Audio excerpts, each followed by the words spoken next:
एक ऐसी ट्रेन की कल्पना कीजिए जिसके डिब्बे आपस में जुड़े ही नहीं हैं, और एक ऐसी अंतरिक्ष यात्री जो व्हीलचेयर पर बैठकर सितारों तक पहुंचने वाली हैं। आज हम ऐसी ही कुछ हैरान करने वाली खबरों के पीछे की कहानी और उनके असल मायने समझने वाले हैं। तो 5,000 टन का वजन, कई सारे डिब्बे, लेकिन उनके बीच कोई फिजिकल कनेक्शन, कोई तार या कपलिंग नहीं। नहीं नहीं, ये कोई साइंस फिक्शन फिल्म का सीन बिल्कुल नहीं है, बल्कि एक ऐसी हकीकत है जो हमें हमारी पहली बड़ी कहानी की ओर ले जा रही है। तो हमारा पहला सेक्शन है ब्रेकिंग न्यू ग्राउंड। यहाँ हम देखेंगे कि कैसे टेक्नोलॉजी जमीन से लेके आसमान तक इंसानी सोच की हर हद को पार कर रही है। सोचिए जरा, 7 ट्रेनों का एक पूरा काफिला जिसका कुल वजन 5,000 टन है, एक साथ चल रहा है, लेकिन उनके डिब्बे आपस में जुड़े ही नहीं हैं। चीन ने इसी वायरलेस डिजिटल कनेक्शन टेक्नोलॉजी का कामयाब टेस्ट किया है।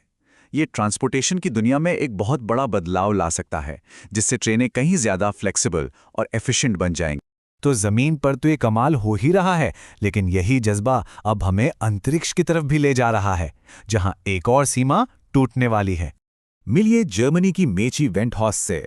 वो ब्लू ओरिजिन के मिशन पर अंतरिक्ष में जाने वाली पहली व्हीलचेयर यूजर बनकर इतिहास रचने वाली हैं। ये सिर्फ एक स्पेस मिशन नहीं है, बल्कि एक बहुत बड़ा संदेश है कि ब्रह्मांड को एक्सप्लोर करने का सपना किसी भी शारीरिक सीमा से कहीं ज्यादा बड़ा है। अच्छा, अब आते हैं दूसरे सेक्शन पे, दुनिया में भारत का बढ़ता कद। तो आखिर ग्लोबल स्टेज पर भारत अपनी जगह कैसे बना रहा है?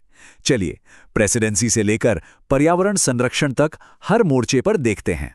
तो हुआ यह है कि ब्राजील के बाद साल 2026 के लिए ब्रिक्स की प्रेसिडेंसी अब भारत को सौंप दी गई है। और ब्रिक्स मतलब दुनिया की 5 बड़ी उभरती हुई अर्थव्यवस्थाएं: ब्राजील, रूस, भारत, चीन और दक्षिण अफ्रीका। ये प्रेसिडेंसी भारत को ग्लोबल इकोनॉमिक पॉलिसीज को दिशा देने का एक बहुत बड़ा मौका देगी। और जब हम ग्लोबल जिम्मेदारियों की बात कर ही रहे हैं, तो पर्यावरण के मामले में भी भारत एक नया रिकॉर्ड बना रहा है। और ये पूरी कहानी सिर्फ एक नंबर में छिपी है, 96। ये भारत में मौजूद रामसर साइट्स की कुल संख्या है। सीधे शब्दों में कहें तो इंटरनेशनल इंपॉर्टेंस वाली वेटलैंड्स। हाल ही में बिहार, छत्तीसगढ़ और राजस्थान से 5 नई साइट्स इसमें जोड़ी गई हैं। बायोडायवर्सिटी को बचाने के लिए ये वाकई एक बहुत बड़ा कदम है। तीसरा सेक्शन, राष्ट्रीय विकास। चलिए, अब दुनिया से हटकर जरा अपने देश के अंदर झांकते हैं और देखते हैं कि यहाँ इंफ्रास्ट्रक्चर और प्रोग्रेस की क्या तस्वीर बन रही है। नॉर्थ ईस्ट इंडिया के लिए एक नया और शानदार गेटवे खुल गया है। प्रधानमंत्री मोदी ने गुवाहाटी के गोपीनाथ बोरदोलोई इंटरनेशनल एयरपोर्ट पर एक नए टर्मिनल का उद्घाटन किया है, जो इस पूरे क्षेत्र को दुनिया से जोड़ने का वादा करता है। पर बात सिर्फ एक नई बिल्डिंग की नहीं है। इसका डिजाइन लोकल हेरिटेज को एक ट्रिब्यूट है, जिसमें बांस का बेहद खूबसूरती से इस्तेमाल किया गया है। काजीरंगा नेशनल पार्क से प्रेरणा लेकर बनाया गया ये टर्मिनल हर साल 13 लाख यात्रियों को संभालने के लिए पूरी तरह से तैयार है।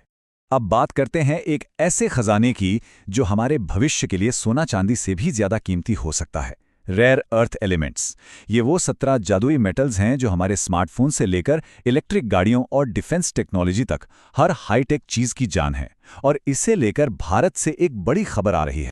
आंध्र प्रदेश के तटीय इलाकों में इन रेयर अर्थ एलिमेंट्स का एक बहुत बड़ा भंडार मिला है, जो इस इलाके को एक स्ट्रेटेजिक सेंटर बना रहा है। ये खोज भारत के लिए गेम चेंजर हो सकती है। इससे टेक्नोलॉजी के लिए हमारी दूसरे देशों पर निर्भरता कम होगी और हम एक ग्लोबल सप्लायर भी बन सकते हैं। चौथा और आखिरी सेक्शन, कल्चर और लोग। तो ये तो हुई टेक्नोलॉजी और जियोपॉलिटिक्स की बातें। अब हमारे आखिरी सेक्शन में नजर डालते हैं उन लोगों और कहानियों पर जो इस समय सुर्खियां बटोर रहे हैं। जोमैटो के founder Deepinder Goyal Hurun India 2025 की सेल्फ मेड अरबपतियों की लिस्ट में टॉप पर हैं। ये सिर्फ एक रैंकिंग नहीं है, बल्कि इस बात का सबूत है कि भारत में अब बिजनेस का चेहरा बदल रहा है, जहां पहली पीढ़ी के एंटरप्रेन्योर्स कमाल कर रहे हैं। और जहां एक तरफ नए एंटरप्रेन्योर्स नई आर्थिक कहानियां लिख रहे हैं, वहीं कल्चरल दुनिया में भी हलचल है। राइटर मोहर बसु की नई किताब Salman Khan the sultan of Bollywood release हुई है, जो बॉलीवुड के सबसे बड़े सितारों में से एक के सफर को बयां करती है। अब एक और कहानी जहां टेक्नोलॉजी आम इंसान की मदद के लिए आगे आ रही है। हम सब जानते हैं कि कानून कितना पेचीदा हो सकता है ना। केरला के एक स्टार्टअप लेजिट एआई ने एक ऐसा ऐप बनाया है जो आर्टिफिशियल इंटेलिजेंस का इस्तेमाल करके मुश्किल कानूनी जानकारी को आसान बनाता है, ताकि हर किसी तक कानूनी मदद पहुंच सके। तो जरा सोचिए, जब एक तरफ एआई कानूनी मदद को हर घर तक पहुंचा रहा है, एक फूडटेक फाउंडर देश का सबसे बड़ा सेल्फ मेड अरबपति बन रहा है और नई नई खोजें भारत को आत्मनिर्भर बना रही हैं, तो सवाल ये उठता है कि भारत में सेल्फ मेड कामयाबी का भविष्य असल में कैसा दिखेगा। इसी सवाल के साथ आज की ये पड़ताल यहीं समाप्त होती है।